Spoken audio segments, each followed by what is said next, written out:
Welcome back. You're still watching Power Breakfast right here on Citizen TV. We continue with our news review this morning with Senator Kimani Wamatangi from Kiambu, Brian Weke, a governance expert, and Karanja Kabage, a candidate for MP in Njoro constituency. We'll continue the discussion on integrity matters. Of course, we started with discipline from as low as school level. Now we're coming to discipline, even in elections, in discipline. Of course, as we speak, yesterday the electoral agency IEBC, the enforcement committee, was actually grilling or hearing matters, at least 7 different cases involving 14 candidates who are set to be on the ballot come 8th of August with regard to alleged breach of electoral code of conduct. Now the question we are asking, from all the discussions we've had, the loopholes in law, and all this shenanigans, that because we have 2 lawyers and they keep talking about all these things, and I'm hoping we won't get into the legalese. No. But do you think that the kind of issues that IEBC is handling, because some of them were actually televised live yesterday on TV, on one particular matter, 2 groupings of supporters clashed, resulting in the death of at least one person. Yes, these are serious criminal offenses with consequence.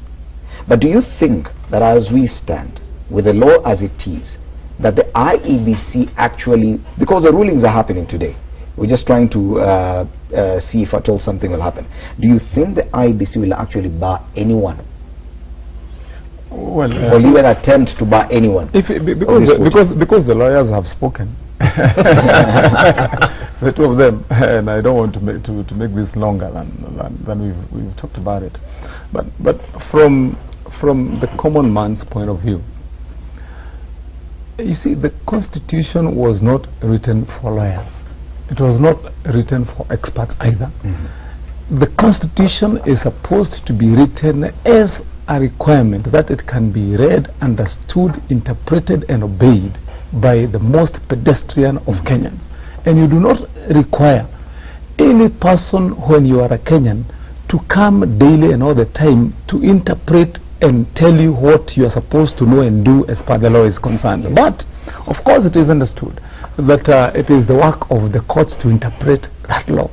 Now what I'm saying is this: you see, in things or matters that are as provided for in such a straightforward way in the Constitution, the way that the bodies and individuals entrusted to uphold the rule of law in the country, what they should be doing is obeying the law as it is in the Constitution. For example, in that big case that we've argued here, I mean, IEBC is just supposed to go to chapter 6, read it, and once they read it, they tell you as a candidate, as far as we are concerned as IEBC, we see you are in contravention of this particular law. As and if you have, IEBC is brave enough to do that. Yes, and if you have any issue, if you have any contestation, as far then you go to the interpreter of the law, who is the court, and say, you know, IEBC yesterday told me that I'm in breach of this law and I disagree, interpret. And then that's why the court comes in. Do you think IEBC is when you put it the other way around, Fred, that is why you find the first question you asked continues to be pertinent and repeated, that when do we ever get to act and get results? That question you finally ask, are they brave enough? What they are not brave enough to do is to apply the law as it is. So they're not brave enough. Now is IEBC brave enough to actually say, no, you will not run for office come August, then it's up to you to go to court? Do you think IEBC is brave enough? Now, even before I address myself to that issue, let me tell you our biggest problem. And when you listen to Wamatangi telling you about chapter 6, it is a well thought out chapter. It is as clear as day and night. It is the text of that particular article is very clear. But do you know where our problem is? Parliament, in their wisdom or lack of it, they went, because the law provided that they actually go and draft a law to implement chapter 6 of the Constitution. What did they do, Fred? They went and watered down that particular chapter. Now, if we sit in a country where we came up with a very good constitution that we got just the other day in 2010, the Kenya National Commission is going to court for interpretation because we watered down the threshold. You know, the biggest problem we have as a country is what is the threshold. at what level should we say that Wamatangi, the conduct that is with his position amounts to lack of values or integrity? Now, we live in a country where, let's be very honest, and I can tell you where the rain started beating us. IBC cleared suspects who went through a system, suspects of ICC, and the threshold of a criminal offense at an international level, at the level of the court of ICC, is so high. It is not like here when you raped me, I just go and report, I get a P3 form, and we go to trial. In ICC, there is a clear process of confirmation of charges. That is why you saw we had Ocampo 6. As at the time they were going for trial, they had confirmed 4 cases. But guess what? After going through a rigorous process of confirmation, and the court said this one lacks evidence, this one the charge can suffice, guess what? IBC cleared those suspects. Now you want to come back and say, who will they not clear? Yes. So you don't think they are brave enough to bar any of these 14? Before Bonakabagi. And by the way, if they proceed to bar those 14, do you think they will? I think, let's be very honest, it is their decision. But do you think they will bar anyway? But if they go ahead and bar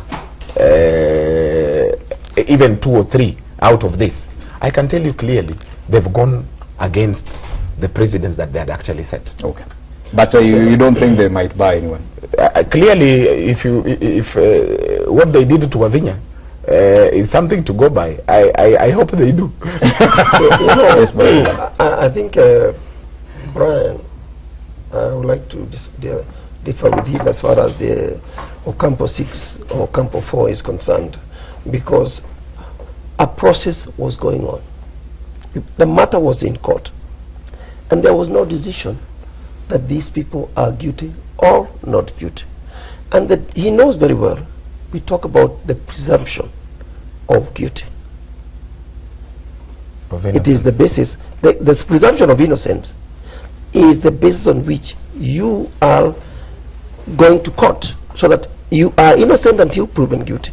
The Ocampo 6 or Ocampo 4 have not been proven guilty.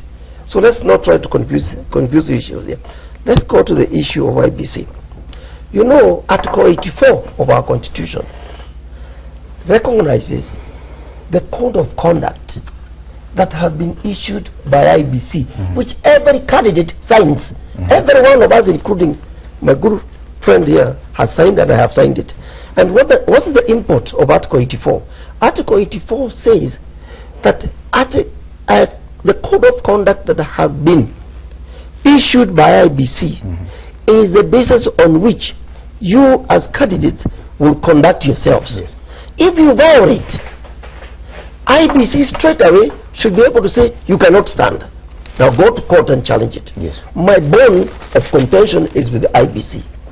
We have an institution that has got both the Constitution and the law and their own code of conduct as a defense for their action. But they don't take that action. So people are breaching the electoral code of conduct by the IBC, absolutely. But the IBC does nothing. That's nothing. So even this 14, nothing. Sooner than later, let me tell you, this constitution that we have, the only way it is going to serve this public, it is like the step that has been taken by the Kenya National Commission on Human Rights, go all the way to get the Supreme Court to interpret. And by the way, any citizen of this republic, under 2 articles of the Constitution, Article 22 of the Constitution and Article 258 of the Constitution, can go to court and allege there has been a violation of the Constitution. And I have not been very surprised.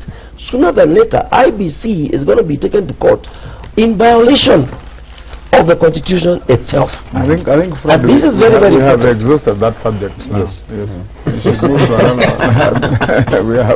Let's talk about what's headlining on the front page of the Daily Nation. A hard life for Uhuru and Raila on the campaign trail. And these are the rigors of campaigns, 46 days to the election date. What they go through has been highlighted on the front page of the Daily Nation. Long briefing meetings ahead of each campaign tour, long days on the road due to the huge crowds, many stopovers where they have to address crowds and respond to grievances, lack of meal breaks during the day, the rough and tumble of the roads, harsh weather conditions in some areas. You know, we believe that politicians just use choppers, you go up and down, but these people are actually using, they're on the road most of the day, because you have to make several whistle stop addresses. Now, you've been with the president, Senator. You've been with the president. He was in Kiambu the other day. Yes. And if you look at the story, at some point he was in Kiambu with the deputy president. He had to stop after one of the church events. He had to come back to the Nyayo Stadium for an Akorino event, then go back and rejoin the deputy president in Ruiru. How is it for the president, especially going about? I'm sure his vehicles are very comfortable, but how is it? Well, Fred, I think first, I think the headline is wrong. You know, it is saying that it's a hard life. If they're trying to position it and compare it probably to as though these two gentlemen live a more comfortable life, I think if there are people who are used to the hard life and have gotten there through working it very hard, it is those two politicians. I mean, because you know, the way you climb up that ladder to go get people convinced and vote for you, from a member of parliament all the way up to the elected president around the country, you have to hit the road and hit it very hard.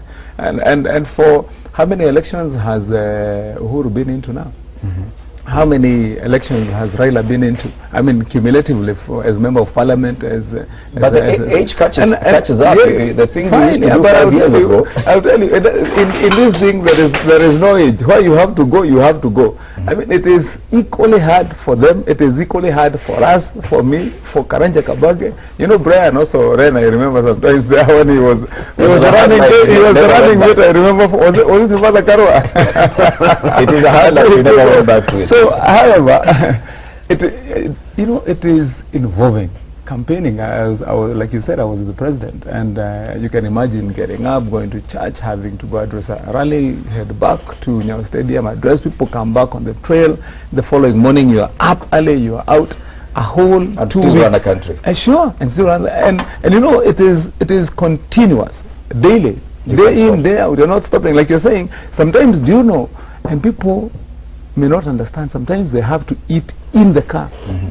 And you're president. It is that time. He eats in the car. I mean, you ask for something. Can I have a bite? When you eat as you're moving. So it is that tough. But of course, you know, for a good cause for the country, it is worth doing. You're also running for office. Can you do you actually what do I say? Do you see this kind of life and what you're going through? Can you draw comparisons? Well, I think running for the president of the republic, or for the presidency, is not a walk in the park. And for anybody to give themselves the life of running for this office, they must realize it goes with the territory. The demands on that, on a president or a presidential running candidate, it is horrendous. I can tell you from my own personal experience, I can go for 2 or 3 days without eating. You are not able to eat. You understand? You are unable to eat. You don't even have the appetite. You don't even think about lunch. You don't even think about dinner or even breakfast. That is something that happens. I wonder how it is on the president, because I deal with a very small crowd. The president is with a huge crowd. And let me tell you, politics at the level of the presidency, I don't have experience for it, but from my own small experience, I can assure you it is demanding, extremely demanding. And we owe, as a country, strong sympathy for these 2 gentlemen that are running for this office, because it is not. There are actually 8 of them. It's only that the rest we don't see them. The rest are what you call postscript. Forget about that. I mean, the real candidates is both Raila. Listen, is both Raila and who Kanata. And the issue here is this: first, they have volunteered to run. There is nobody who has told them you must run. They have determined that I want to provide public service in the name of the presidency of this particular republic. Now you sit down and calculate and realize these are the areas challenges of running for that office, and we wish them all. The beauty is, surprisingly, all of them are in very good health. And we pray to God to continue giving them good health. Because if you come down with a flu. No, but that affects you. That's the interesting thing. It becomes even harder. We just heard that you ran for office a few years ago. How was it? Did you come to this kind of level of exhaustion? And by the way, so that Wamatangi should understand, I got nearly 36,000 votes. as Martha Karua was running mate. No. In the last election. First of all, I was never Martha Karua running mate. The first time, what were you? I thought you ran. I was a candidate. Yes. Now, let me tell you, Uhuru Kenyatta has ran nearly 4 elections of this magnitude. When he started was in 2002. He ran a very decent campaign. Of course, after that... And that was the very first time for the president. And he was fairly young. The second time he ran the 205. He championed the No team. Yes. And ran all over the country. Then, of course, in the last election, and even before that, he championed the Yes campaign for the Constitution. So these are people who, they're cut out for this thing.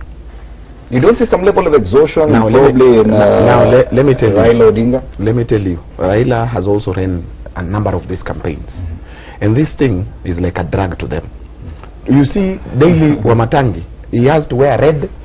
By the way, he's asking at what particular time will we finish so that he can go meet the people.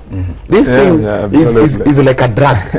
It is like when you see people and you speak to them and they chant your name. Let me tell you, even eating is a DOB. You talk about eating in the car, sometimes they don't even eat. And they don't even think that they're supposed to eat. So it's only after you're done at 10 p.m. you're like, oh, I didn't have breakfast. I didn't have lunch. So, and that's the reason why you hear when somebody tests power, when somebody tests politics, chances of you living very hard. It's very hard. You know, Kabake has just started. I saw you running for senator, now I'm hearing he's running for MP. So, as you can see clearly, the bag has beat Mr. Kabake here. So, once this thing is in your system, believe you me, today if Raila was not doing this, I think he would be fairly exhausted. Yes. This is what keeps him going. And let me tell you, this is serious exercise. You think the president uses chopper? There are places where you can't even. But when you exert yourself to that level, then you fail to clinch the kind of seat at any level, even MCA from down up. The exhaustion doubles. I should think. Well, I don't think so. You see, the human mind is very interesting because it adjusts very, very, very fast. And I want to tell you one thing. It's not a question of just running for an office. Some of us have a calling on what we call public service. Because running for a political office, really basically you are running to provide public service. You see a gap and you feel that you can fill that gap. And because of that, the energy level that you master to be able to do that is incredible. I can assure you, I don't know how the president and Raila are feeling, but I can assure you, once they go home to relax, do you know, it is most likely that his mind is running, and the following day, he doesn't even remember yesterday. He just goes, what is the next assignment? And that's the way it is. And it is. But when a politician loses such a contest, where you've exerted yourself really to such an extent, the feeling must be something out of this world. Well, there's no denying that once somebody has one, let's agree, it's very expensive. Very, very. I mean, it taxes your resources extremely. You've seen cases where a politician goes home and sells his only resource and only property, land. They go even and sell their own land. There are people who sell their houses. Remember the other day on this panel, I remember you brought up an issue about a lady. You remember after during the nominations, one who came here lamenting and crying that they sold the only house they had here in Nairobi and went for nominations having believed that they were going to win with the team that was hyping her up to run for women rep in Nairobi. And then she was now saying, please contribute some money for me to go and at least get some shelter for myself. It can be very taxing on as far as the resources are concerned, and again it raises your hopes very high. So certainly the question of frustration is real. It's very real indeed. I would tell you, if you look at the conduct, and this one I look at from individual friends I've known, at the times when you'd be likely to advise somebody to go for help. I mean, after losing an election, to get therapy, psychosocial help, definitely to get back to adjust, back to life.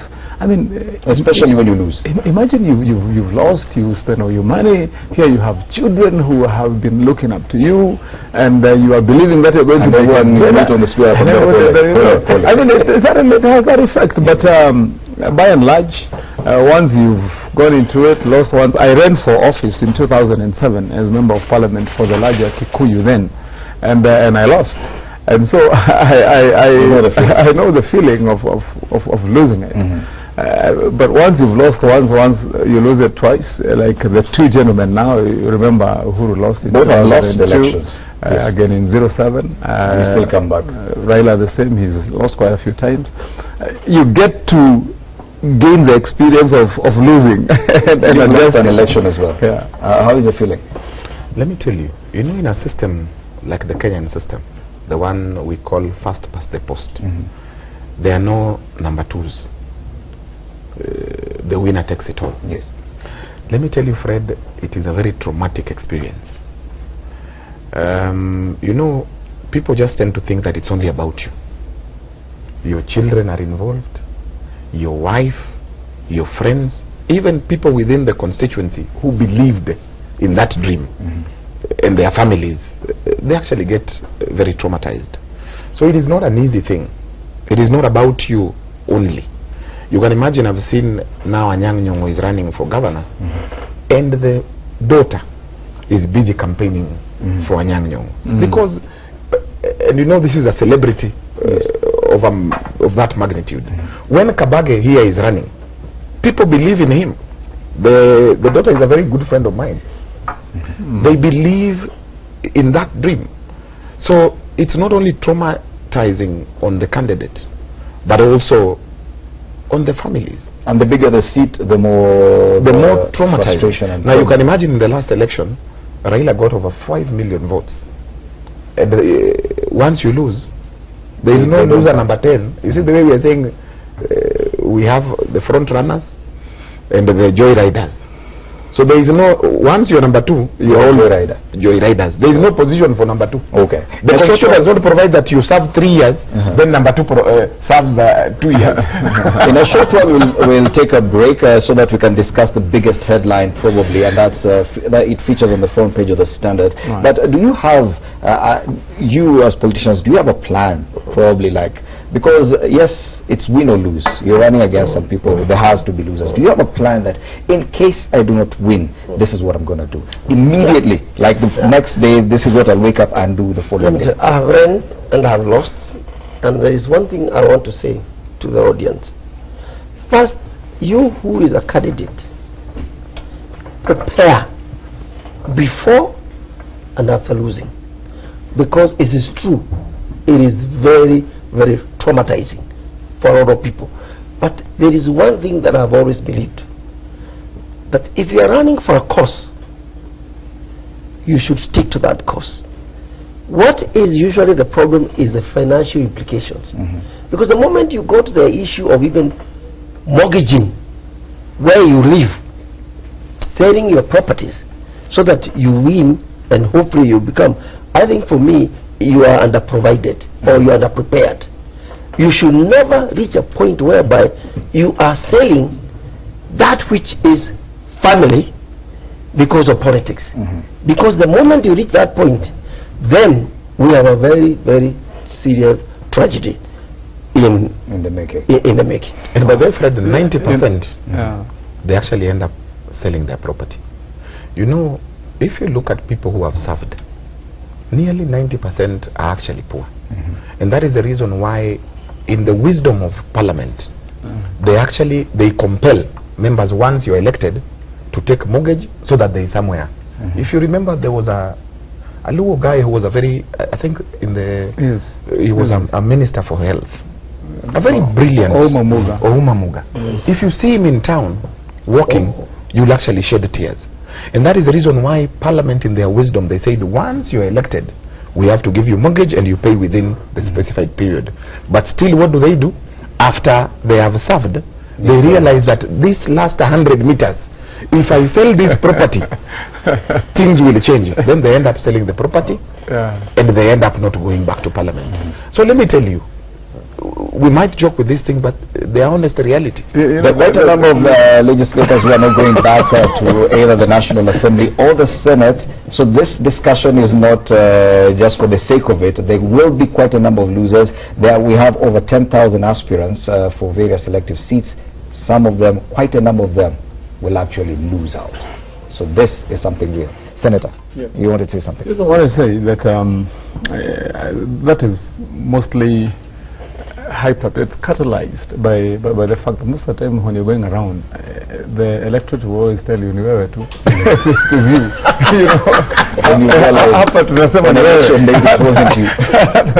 You know, and my colleagues here who have run can tell you, wherever you go, you're going to. So how is the ground? How is the ground? I will tell you, ground in a and you know, once you get that the hype, then you're catalyzed. And at that point, when you think that I only have another 1 month to go, then it's okay, fine, come on, maybe two. And then I'll just go sell my house. Once I go back to Parliament, then I'll take the mortgage and rebuy it, but at least I have 4 years of another life. So that really gets very tricky. You asked, do we prepare? I watched Hillary Clinton when she lost the U.S. election, and I was trying to put myself in her shoes. You can imagine how big it was for her and the whole world and the expectation. Everyone knew it was her. And then all of a sudden here you are. So I was asking myself, how would this lady be feeling? And I watched a clip where she went hiking, with some friends and talking, and you could just almost try to put yourself in her shoes, and that can hit you very, very, very hard. So I mean, the way I do it myself, and I've always done it in my life, not only in electioneering but in anything that I'm doing, first develop and grow a very strong mental base, and that whatever situation comes, you are still ready to keep your head up high and say there is a better tomorrow. I mean, as they sing in that famous song that Bill Clinton used to love, don't stop thinking about tomorrow. Okay. Do not stop thinking about tomorrow. Let's now take a break. When we return, Raila has instructed his lawyers to go to court to block Al-Ghurair tender. Kenya now stares at the prospect of a delayed poll if contract is overturned or hearing takes long. That's a headline on the front page of the Standard. That's what we'll be discussing after the break.